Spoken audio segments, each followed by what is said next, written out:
Bagi Bapak Ibu yang berminat untuk mendapatkan e-book dari kami, silahkan Bapak Ibu bisa menghubungi WhatsApp yang di sini. Di dalam e-book ini dilengkapi dengan 388 soal dan kisi-kisi, kemudian juga pembahasan. Bisa menghubungi langsung ke nomor WhatsApp yang di sini dengan harga yang sudah tertera di sini. Assalamualaikum warahmatullahi wabarakatuh, Bapak Ibu yang saya hormati. Pada kesempatan kali ini kita akan membahas soal retaker UPPPG PGSD sesuai kisi-kisi tahun 2022. Khusus di video kali ini kita akan bahas mengenai teks non-fiksi. Teks fiksi sudah kita bahas di video sebelumnya. Sekarang kita akan bahas tentang teks non-fiksi yang terkait dengan struktur, fungsi, dan kaidah kebahasaan pada teks non-fiksi. Ini ada pada indikator 36.46. Bagi Bapak Ibu guru yang ingin mendapatkan kisi-kisinya silahkan dicek di link deskripsi. Di situ sudah ada link untuk mendownload kisi-kisinya. Baik, sekarang sebelum kita membahas soal-soalnya, mari kita bahas dulu materi yang sangat singkat ini dan sangat jelas. Sebelum kita ke materinya, kita bedah dulu kisi-kisinya. Disajikan teks puisi bercerita. Mohon maaf, atau cerita tertentu peserta dapat menganalisis struktur, jenis, dan kaidah berdasarkan teks non-fiksi yang disajikan. Nah, nanti dari teks yang disajikan di dalam soal, kita akan menentukan atau menganalisis strukturnya, kemudian jenis teksnya apa, dan kaidah kebahasaannya seperti apa. Itu yang akan kita tentukan dari soalnya. Baik, langsung saja kita bahas dulu pembahasan yang sangat sedikit ini dan sangat jelas. Teks non-fiksi merupakan teks berdasarkan fakta dan kenyataan yang ditulis berdasarkan kajian keilmuan dan atau pengalaman yang bersifat informatif. Secara umum, struktur teks non-fiksi terdiri dari bagian pendahuluan, bagian inti, dan bagian penutup. Jadi ada tiga bagiannya, ada pendahuluan, bagian inti, dan bagian penutup. Teks non-fiksi berfungsi untuk eksplorasi, informasi, persuasi, perbandingan, juga mendeskripsikan suatu fakta-fakta keilmuan. Bahasa yang digunakan dalam teks non-fiksi ialah menggunakan kata baku yang sesuai dengan standar penggunaan bahasa Indonesia. Oke, di sini bahasa ejaan bahasa Indonesia yang benar. Juga menggunakan kalimat efektif yang memenuhi unsur kelengkapan, kelogisan, kesepadanan, kesatuan, dan kehematan. Kata dan kalimat yang digunakan juga menggunakan makna yang lugas dan tidak menggunakan makna kiasan yang menimbulkan makna ganda. Oke, sekarang kita akan ke jenis-jenis teks non-fiksi. Yang pertama ada esai. Esai adalah tulisan yang mendorong penulisnya untuk menguji ide yang mereka miliki mengenai suatu topik. Dalam esai terdapat kaidah kebahasaan berupa kata baku, kata efektif, dan makna lugas atau denotatif. Berikutnya yang kedua adalah review buku atau bab buku atau artikel. Review buku atau artikel adalah menceritakan kembali buku atau artikel yang telah dibaca. Adapun kaidah kebahasaan yang digunakan dalam review buku ini adalah penggunaan istilah, penggunaan sinonim dan antonim, kemudian ada penggunaan frasa kata benda, ada penggunaan frasa kata kerja, dan penggunaan kata ganti, serta juga penggunaan kata hubung atau konjungsi.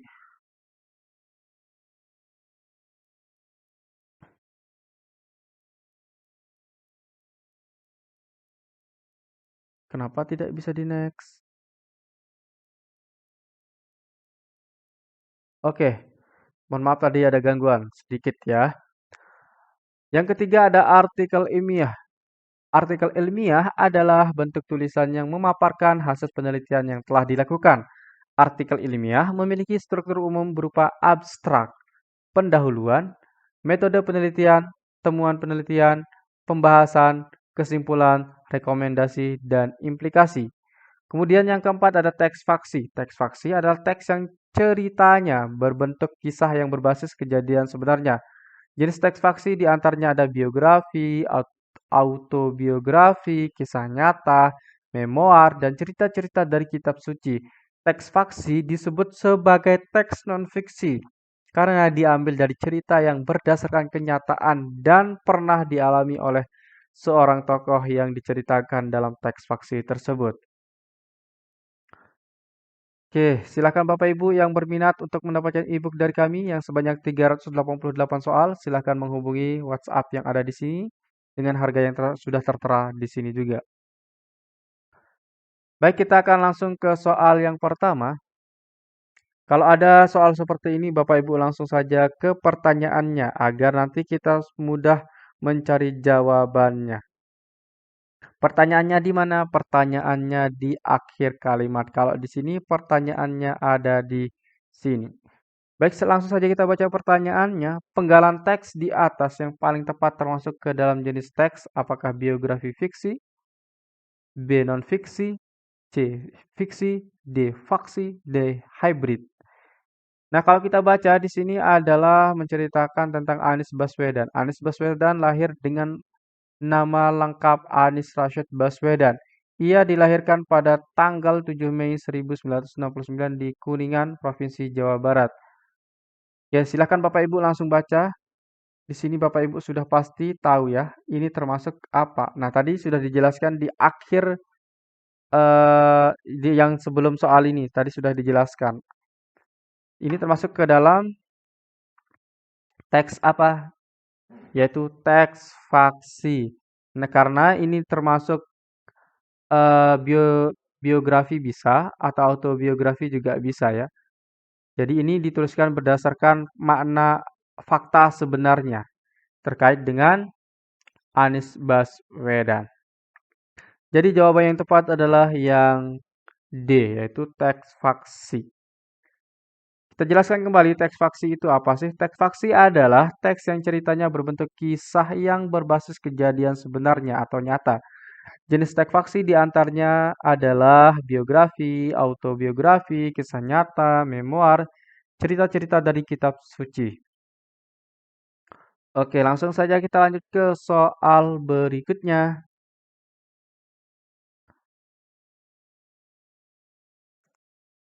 Kalimat yang tidak koheren dari paragraf di atas ialah apakah A. Kalimat keempat, B. Kalimat kelima, C. Kalimat kedua, D. Kalimat ketiga, E. Kalimat ke satu. Jawaban yang tepat adalah yang B. Oke, kita jelaskan apa sih itu koheren. Koheren adalah berhubungan. Arti lainnya dari koheren adalah bersangkut paut. Jadi, misalkan di sini kita lihat dulu paragraf kalimat pertamanya ya. Kita lihat dulu kalimat pertamanya. Pembangunan pabrik tekstil yang tidak sesuai aturan bisa berdampak buruk pada lingkungan di sekitarnya. Nah, di kalimat pertama ini menjelaskan tentang pembangunan pabrik tekstil. Maka kalimat berikutnya harus terkait dengan pembahasan mengenai pabrik tekstil yang berdampak buruk terhadap lingkungan. Nah, jadi fokus bahasanya di sini. Nah, jadi semua kalimat yang ada dalam paragraf ini harus fokus terhadap kalimat utama ini. Nah, kalau kita lihat di kalimat kelima, kita hitung dulu di sini kalimat pertama, kemudian ini kalimat kedua, kalimat ketiga, kalimat keempat, dan ini kalimat kelima ya. Keadaan tersebut tentu membuat masyarakat cemas karena kehidupan mereka menjadi lebih baik. Nah, ini kan tidak terkait atau tidak koheren dengan kalimat sebelumnya atau dengan kalimat utamanya. Seharusnya di sini sudah membahas tentang dampak dari ini pabrik tekstil tersebut bukan berdampak lebih baik ya. Maka di sini salah. Jadi itu tidak nyambung dengan pembahasan pada kalimat utamanya. Oke, soal berikutnya Bapak Ibu. Dalam kaidah kebahasaan penulisan teks non-fiksi haruslah menggunakan kalimat efektif. Di antara salah satu syarat yang harus dipenuhi dalam kalimat efektif ialah kesepadanan. Di bawah ini manakah kalimat yang menunjukkan kesepadanan? Oke, kesepadanan itu artinya setara. Apakah A. Usulan penelitian ini sudah lama diajukan tetapi kepala proyek belum menyetujuinya? B. Kami sudah lama mengajukan usulan penelitian ini tetapi kepala proyek belum menyetujuinya. C. Usulan penelitian ini sudah lama diajukan tetapi kepala proyek belum juga. Aduh, mohon maaf ini. Belum juga menyetujui hingga saat ini. D. Kami sudah lama mengajukan usulan penelitian ini, tetapi belum juga disetujui oleh kepala proyek. E. Hingga saat ini kepala proyek belum menyetujui usulan penelitian yang diajukan, padahal itu sudah diajukan sejak sebulan lalu. Oke, yang di sini yang ditanyakan adalah mengenai kalimat yang sepadan serta kalimat efektif, ya. Oke, intinya efektif dan sepadan. Jawaban yang tepat adalah yang B, yaitu sepadan artinya memiliki makna sama, setara atau seimbang ya. Jadi di sini maknanya sama ya, atau seimbang. Jadi artinya kalimat ini seimbang. Misalkan kami sudah lama mengajukan usulan penelitian ini, tetapi kepala proyek belum menyetujuinya. Nah, di sini ini juga kalimat yang efektif ya. Jadi jawaban yang tepat di sini adalah yang B,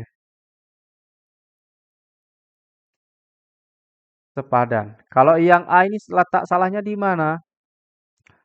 Usulan penelitian ini sudah lama diajukan.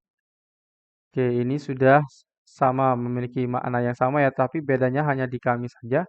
Tetapi kepala proyek belum menyetujuinya. Jadi, dia tidak sepadan. Siapa sih yang mengusulkan di sini? Jadi yang tepat di sini adalah yang B. Yang B ini sepadan. Soal berikutnya, penggalan kalimat di atas merupakan struktur teks non-fiksi, yakni pada bagian. Oke, pada bagian manakah? Apakah bagian inti, penutup, urutan peristiwa, thesis statement, ataukah pendahuluan? Ingat, ini adalah teks non-fiksi. Ya, teks non-fiksi termasuk pada bagian mana? Mari kita baca dulu. Selain itu, kebakaran hutan dan lahan ini juga sangat berdampak pada emisi gas rumah kaca. Jelas Rwanda. Kebakaran pada tahun ini diperkirakan membuat penurunan emisi hanya sekitar 16%. Diharapkan mencegah terjadinya kebakaran di gambut karena di situ kuncinya. Kebakaran tahun ini juga tidak dipertanyakan pada waktu KTT sebab tertutup oleh kebakaran di Amazon dan Australia. Jadi termasuk yang mana?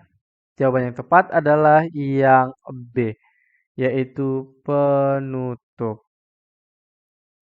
Karena di sini ada kesimpulan ya, diharapkan mencegah. Nah, ini termasuk ciri-ciri dari kalimat atau teks penutupnya ya, atau bagian penutupnya.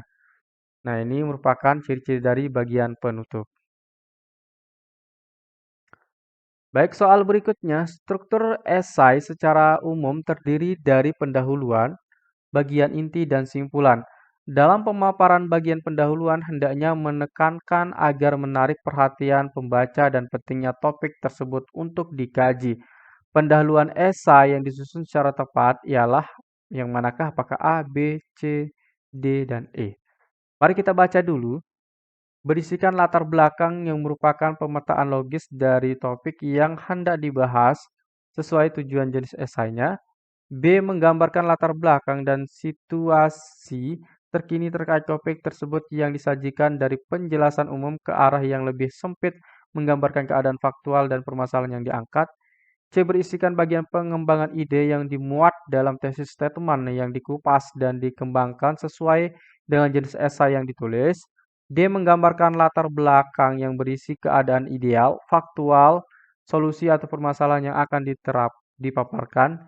E. Menggambarkan latar belakang dan situasi terkini terkait topik yang disajikan dari penjelasan khusus ke penjelasan umum yang berisi keadaan faktual dan permasalahan yang diangkat.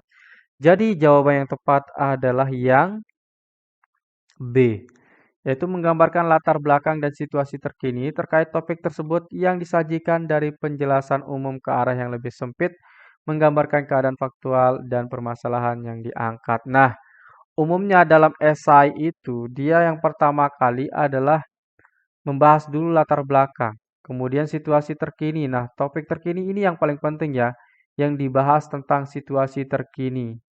Itu agar dapat menarik perhatian atau minat si pembaca di sini ya. Itulah gunanya kita menggunakan situasi terkini. Kemudian nanti latar belakangnya juga dijelaskan. Kenapa kok perlu dilakukan atau dibahas mengenai hal tersebut. Nah, nanti agar esai itu menjadi lebih menarik lagi, pembahasannya akan lebih sempit ya. Dipersempit artinya ke yang lebih detail atau kepada satu objek saja dengan keadaan faktual yang ada. Jadi nyata itu akan diberi dibahas ya. Oke, kenapa kok jawaban A salah? Nah, jawaban A salah itu karena dia sesuai tujuan. Nah, ini salah ya. Jadi di awal atau di pendahuluan itu kita harus memberikan latar belakang dan situasi terkininya serta faktualnya. Kemudian yang C berisikan bagian pengembangan ide. Nah, kalau pengembangan ide itu bukan di pendahuluan. Menggambarkan latar belakang yang berisi keadaan ideal, faktual, solusi. Nah, kalau solusi itu bukan di pendahuluan. Kemudian yang E menggambarkan latar belakang dan situasi terkini terkait topik yang disajikan dari penjelasan khusus ke penjelasan umum. Nah, biar ini tidak akan menarik ya, dan juga ciri esai itu tidak menggunakan dari penjelasan khusus ke umum, tetapi dia dari umum baru ke khusus. Jadi di sini jawaban yang tepat adalah yang B. Soal berikutnya. Melalui analisis dapat disimpulkan bahwa paragraf tersebut, nah, apakah A koheren, B kohesif, C koheren tetapi tidak kohesif, D kohesif tetapi tidak koheren? Jawaban yang tepat adalah yang D. Jadi, dinyatakan kohesi jika antara bentuk kalimat satu dengan bentuk kalimat yang lain di dalam paragraf dapat membentuk sebuah hubungan yang saling berkaitan, sedangkan dinyatakan koherensi jika di dalam sebuah paragraf tersebut hubungan makna yang logis antara kalimat yang satu dengan kalimat yang lain. Nah, letak salahnya di mana sih? Ini sudah kohesif tetapi tidak koheren. Oke. Nah, kalau kita lihat di kalimat pertama ini, dia membahas tentang tempe makanan tradisional ya. Kemudian di kalimat berikutnya juga masih membahas tentang tempe. Kalimat berikutnya masih membahas tentang tempe juga. Kalimat berikutnya juga masih membahas tentang tempe. Artinya ini sudah kohesif ya.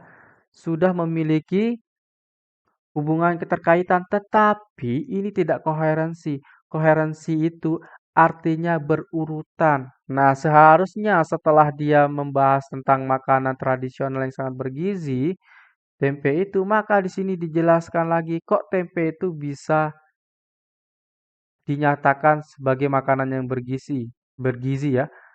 Tidak tiba-tiba langsung tempe bisa dibuat dari kedelai. Jadi itu tidak koheren. Nah, jadi seharusnya jika ingin koheren, maka ini harus menjelaskan kenapa tempe itu bisa menjadi makanan yang bergizi. Soal berikutnya, agar penggalan paragraf di atas kohesif, pada posisi titik-titik di atas paling tepat diisi dengan konjungsi antar kalimat berikut ini adalah titik-titik. Konjungsi itu artinya kata sambung atau kalimat sambungnya. Jadi manakah apakah yang A walaupun begitu, B malahan, C oleh karena itu, D jikalau demikian. Jadi jawaban yang tepat di sini adalah yang C ya.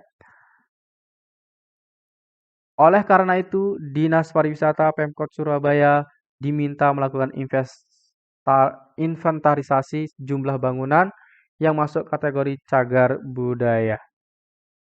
Kalau yang lebih tepat di sini adalah oleh karena itu.